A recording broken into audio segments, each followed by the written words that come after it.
hadis daripada Hakim ibn Hizam.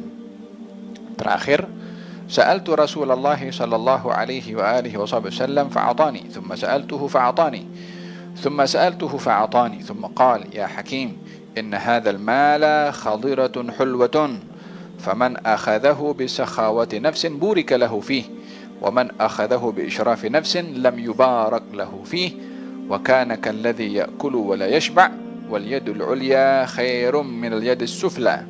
Faqala Hakim faqultu ya Rasulullah والذي بعثك بالحق لا أرزأ أحدا بعدك شيئا حتى أفارق الدنيا.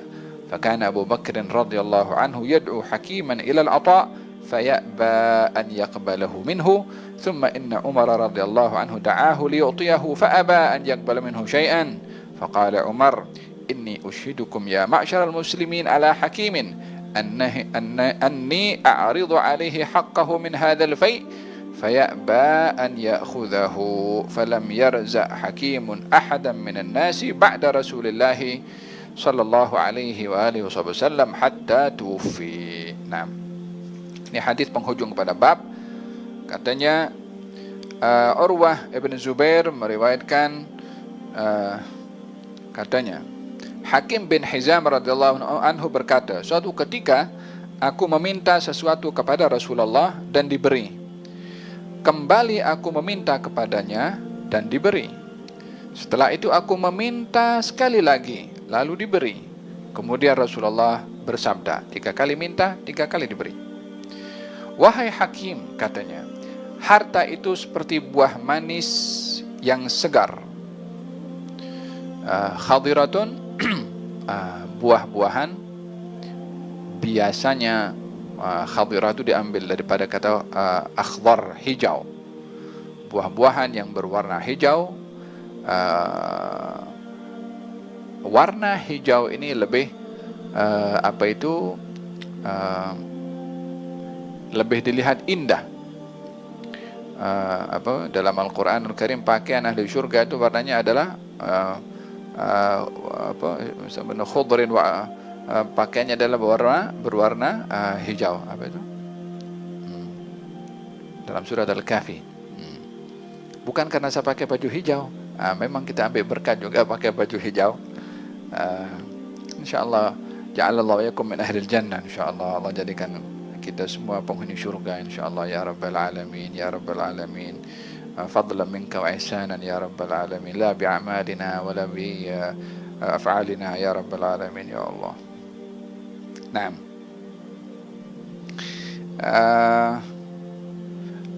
harta ini katanya khadiratun, hijau karena warna hijau itu menarik. Kemudian hulwatun, manis.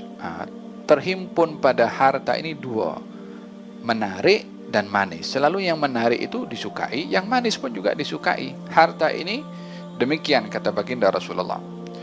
Kemudian katanya siapa yang mengambilnya tanpa ketamakan, yakni siapa yang dapat harta itu tanpa dasar tamak atau menginginkan yang melampau atau dengan meminta-minta, maka ia akan memperolehi berkah, yakni harta yang didapat tanpa ada rasa tamak kepada harta, didapatnya dengan baik tanpa ada rasa tamak, maka harta yang didapat tadi akan diberkati.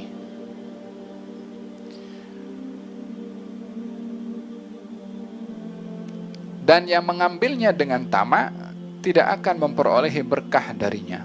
Yang mencari harta atau dapat harta karena tamak kepada harta, tak ada berkatnya pada harta. Tak ada berkat, maksudnya orangnya tak merasa cukup dengan harta itu, atau hartanya tak mencukupi walaupun tidak dapat apa yang diinginkan. Apa sebabnya? Tamak tadi itu yang menghilangkan berkah. Rakus tadi yang menghilangkan berkat harta. Hadis ini ditafsirkan juga kepada orang yang memberi. Kalau orang yang mencari tadi, orang yang meminta atau yang sedang mencari, katanya cari harta tanpa ada rasa tamak kepada harta. Ini carilah harta seikhlas, mencarinya bukan karena rakus. Bukan bermaksud tak boleh mencari harta yang lebih, tidak. Yang dilarang bukan masalah hartanya sedikit atau banyak, rakus kepada harta itu yang dilarang. Hubbud dunya ra'su kulli khati'ah. Cinta dunia adalah pangkal kepada segala kesalahan. Yang kedua, maksud daripada hadis ini merujuk kepada orang yang memberi. Maksudnya adalah orang itu ketika memberi, biarlah memberi anti binafsin. Anti binafsin, memberi itu dengan ikhlas. Jangan memberi sambil merungut kepada orang yang menerima. Jangan memberi menginginkan sesuatu daripada orang yang menerima. Jangan memberi karena ingin mendapatkan publicity di mana-mana. Jadi hadis ini, yakni dzu haddain, yakni mempunyai dua, ditujukan kepada si penerima atau orang yang mencari untuk tidak rakus, dan kepada yang memberi untuk tidak niat yang tidak baik, seperti niat untuk menginginkan sesuatu daripada yang beri, ataupun pujian, sanjungan, dan seumpamanya. Harta yang didapat dengan baik tadi akan diberkati.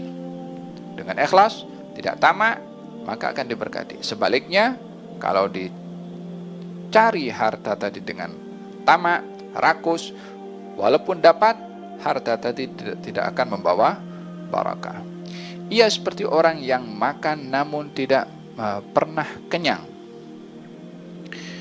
Ianya adalah merujuk kepada orang yang sakit tak pernah kenyang, atau ianya merujuk kepada perangai binatang.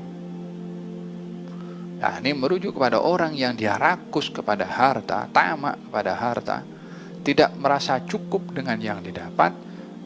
Umpama orang yang makan tak kenyang, yakni umpama binatang ternak makan saja, tidak merasa cukup. Dan sesungguhnya tangan yang di atas lebih baik daripada tangan yang di bawah. Hakim menambahkan, aku berkata kepada Rasulullah, demi dia yang telah mengutus anda dengan kebenaran, yakni bersumpah dengan Allah yang telah mengutus Nabi dengan benar, setelah ini aku tidak akan lagi menerima apapun daripada seseorang hingga aku mati. Khalas. Dengar nasihat Nabi tentang bagaimana perlunya kita untuk tidak punya rakus kepada harta, tidak mengharapkan pemberian daripada orang. Katanya, mula daripada hari ini aku tak akan terima apa-apa pemberian daripada orang sampai aku mati. Di kemudian hari, zaman Sayyidina Abu Bakar Siddiq, Sayyidina Abu Bakar memanggil hakim untuk menerima pembahagian rampasan perang sebagaimana para sahabat Nabi yang lainnya, tetapi hakim menolak untuk menerimanya. Setelah itu Umar pun pada pemerintahannya memanggilnya pula untuk memberikan bahagiannya daripada harta rampasan perang, namun ditolaknya juga. Dia dah kata, dah aku tak akan terima dah pemberian daripada orang hatta miliknya. Yang penting datang daripada orang, tak mau. Nak daripada tangan dia sendiri. Ya Allah. Kata Sayyidina Umar, mendengar itu Umar berkata, wahai umat muslim, aku ingin kalian menjadi saksi bahwa aku telah memberikan rampasan perang, yakni harta rampasan perang yang menjadi bahagian Hakim bin Hizam, dan ia menolak untuk menerimanya. Demikianlah sepeninggal Nabi SAW, Hakim tidak pernah menerima apapun daripada orang lain sehingga beliau meninggal dunia. Hadis ini membicarakan tentang izzatun nafsi, yakni orang yang dia memiliki izzah, kemuliaan pada dirinya dengan tidak bergantung mengharap kepada sesiapapun melainkan hanya kepada Allah Subhanahu wa taala. Mudah-mudahan Allah Subhanahu wa taala anugerahkan kepada kita dalam hati ini kaya dengan Allah Subhanahu wa taala. Ditanamkan oleh Allah dalam hati ini iffah untuk menjaga air muka dan tidak menendahkan tangan kepada selain Allah Subhanahu wa taala. Dan moga-moga Allah anugerahkan kepada kita kesabaran di dalam mengharungi perjalanan hidup walaupun sukar. Dan moga-moga Allah Subhanahu wa taala jaga muka kita daripada terhina dengan meminta-minta kepada orang lain, dengan dicukupkan segala keperluan kita oleh Allah Subhanahu wa taala tanpa bergantung kepada sesiapapun.